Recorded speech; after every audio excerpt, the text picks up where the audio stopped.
Olá, tudo bem? Seja bem-vindo a mais um vídeo da Smart for Plan aí, da nossa planilha do plano de negócios. E seguindo com o módulo financeiro, nesse vídeo nós vamos falar sobre fluxo de caixa, né?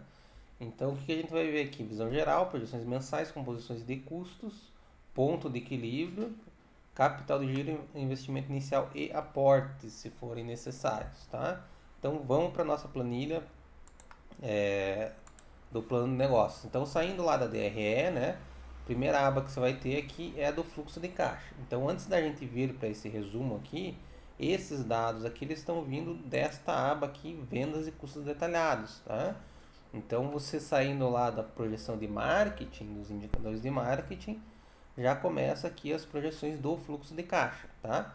Então, o que a gente tem aqui? A gente tem as projeções mensais, como a gente viu lá no marketing. As vendas, ele está puxando da planilha do marketing, do que você projetou lá, tá? Entradas é o que efetivamente entrou em caixa e isso está configurado aqui nos parâmetros da DRE. Então, como a gente está antecipando nesse exemplo, tá entrando tudo que vendeu, está entrando nesse mesmo mês, né? Se eu mudar aqui para não antecipar, você vai ver que mudou aqui também, ó.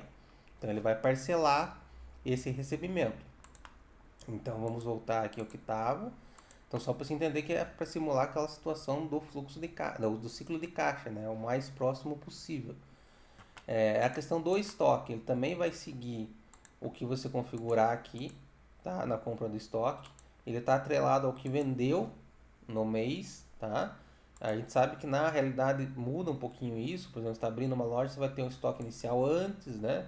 Se você vai ter uma sazonalidade lá, por exemplo, lá, o Dia das Crianças, nesse exemplo de moda infantil, né?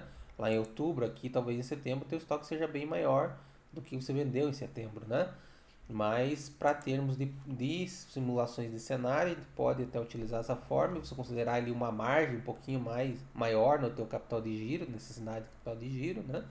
Mas a partir do momento que a tua loja estiver no ar, você vai preencher esses valores, todos eles, direto aqui, né? Então você já vai ter os números certinhos ali do que está ocorrendo na tua loja virtual, tá? Aí nós vamos ter custo variável, também está vindo lá da DRE, então é esse valor aqui do custo variável em cima da venda, né? Ele vai calcular em cima da venda.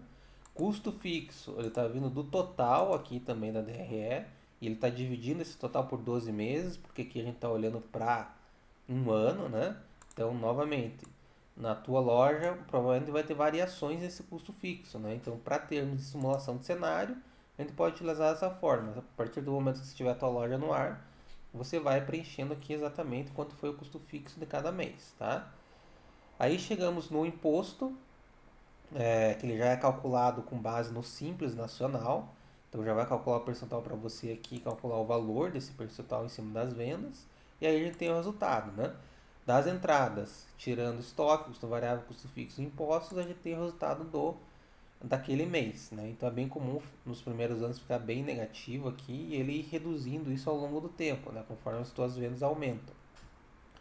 E aí, para finalizar aqui, a gente tem a linha do ciclo do saldo de caixa, né? Então, se a gente tirar esses aportes daqui, você vai ver que ele vai somando aqui o que está ficando no negativo lá cada mês, né? Cada resultado, o resultado de cada mês. Então, é essa tua necessidade de caixa, né? De capital de giro. Então, aqui você pode entender ou preencher da melhor forma que você acha possível, né? Para fazer esses aportes, né? Aqui está um exemplo de 3 aportes ao longo do ano para o saldo ficar positivo no caixa, mas tem gente que prefere pagar o custo fixo todo mês. Tem empreendedores que fazem isso, é bem comum, né? Então fica a teu critério como que você vai fazer esse investimento aí dessa necessidade de capital de giro, tá? Lembrando aqui até a gente correndo aqui nesse exemplo, olhando para os outros meses, aqui, olha, ele está virando a última porta que foi necessário foi lá em janeiro do ano 3, né? Então é bem comum aí as lojas demorarem 2, 3 anos, 4 anos para virar, né? Para ela girar, para ela chegar no ponto de equilíbrio, que é o momento em que você não precisa mais fazer aporte, que ela já consegue gerar caixa o suficiente para bancar as tuas contas, né? Aí o que sobra é o teu lucro, que você pode tirar com Prolabore, fazer novos investimentos, enfim. Fica a tua escolha aí, né? Então só relembrando aqui, esses dados estão sendo preenchidos automaticamente.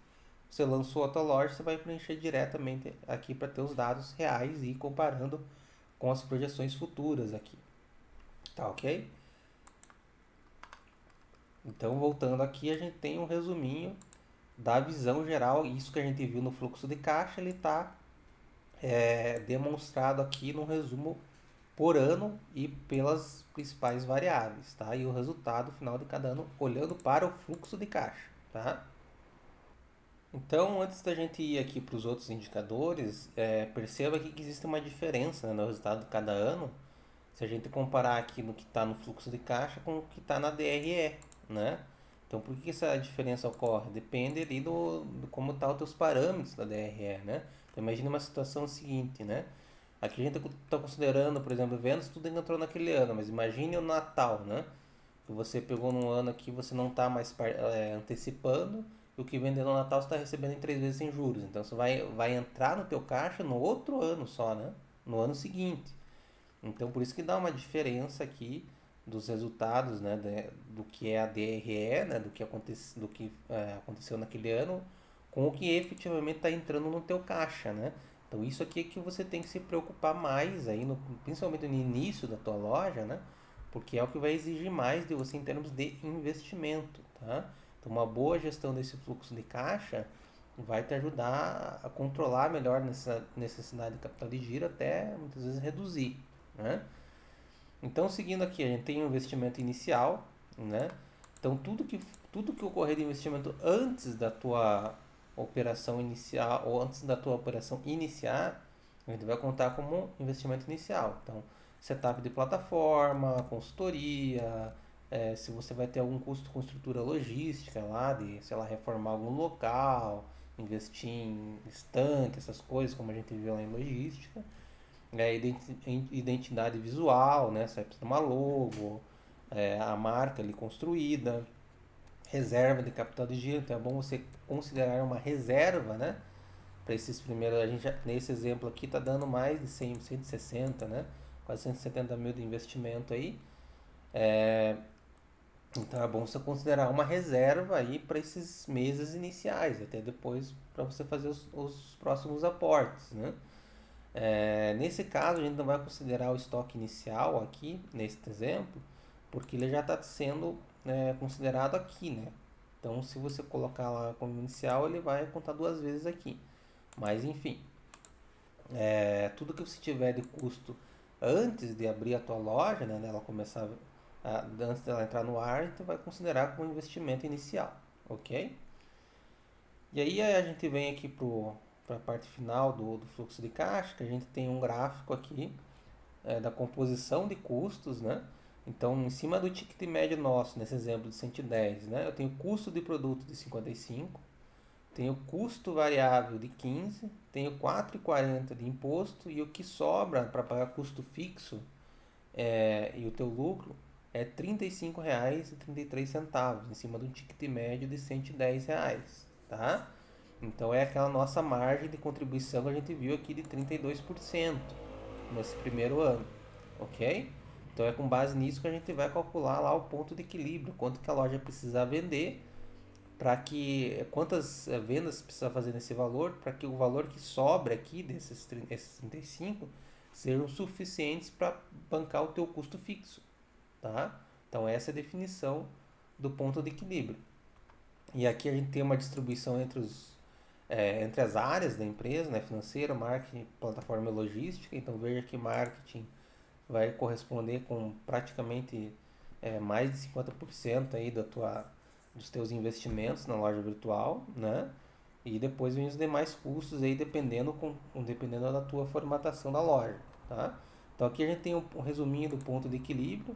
Então ele está dando lá 28, a gente já vai ver com mais detalhes isso aqui embaixo nesse gráfico, tá? Mas ele está dando lá um valor de 28 mil. Isso vai ocorrer em 28 meses e eu preciso vender 255 pedidos por mês para ter esse faturamento.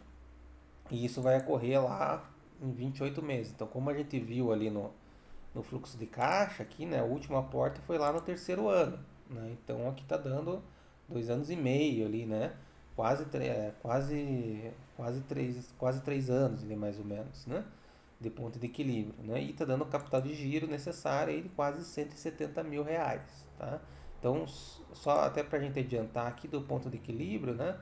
Esse aqui é um gráfico do lucro líquido, fluxo de caixa, né?